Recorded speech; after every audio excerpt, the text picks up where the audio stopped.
আজ দেখব বাংলাদেশের অন্যতম নিদর্শন লালবাগ কেল্লা।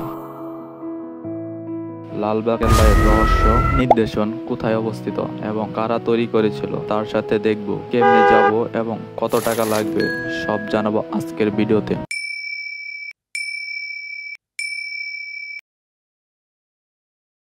লালবাগ কেল্লার নির্মাণ শুরু হয় ১৬৭৮ সালে মুঘল সুবাদার শাহজাহানের নাতি প্রিন্স মোহাম্মদ আজমের হাতে। কিন্তু আশ্চর্যের বিষয় হলো এই কেল্লা এখনো সম্পূর্ণ শেষই হয়নি। এখানে পারিবারিক সমাধি তৈরি হওয়ার পর থেকেই চারপাশে এক ধরনের অশুভ ছায়া নেমে আসে। এই সমাধির কারণে কেল্লার নির্মাণ থেমে যায়। আবার কেউ ধারণা করেন রাজনীতি আর যুদ্ধের কারণে কাজ বন্ধ হয়ে যায়। আরেকটি রহস্য হলো কেল্লার ভিতরে অনেক গোপন সুড়ঙ্গ আছে বলে বিশ্বাস করা হয়। সেই সুড়ঙ্গ পথ নাকি সরাসরি যমুনা নদী পর্যন্ত চলে যেত। অনেকে মনে করেন যুদ্ধের সময় পালানোর জন্য এই সুড়ঙ্গ তৈরি করা হয়েছিল। লালবাগ কেল্লা অবস্থিত পুরান ঢাকায়। লালবাগ এলাকায় যে কোনো জায়গা থেকে রিক্সা, সিএনজি, বাস অথবা রাইড শেয়ার ব্যবহার করে সহজেই যাওয়া যায়। বিদেশি দর্শনার্থীর জন্য ১০০ টাকা, স্থানীয়দের জন্য ২০ টাকা, শিশুদের জন্য ৫ টাকা। খোলা থাকে সকাল ১০টা থেকে বিকাল ৫টা পর্যন্ত। শুক্রবার দুপুর ২টা থেকে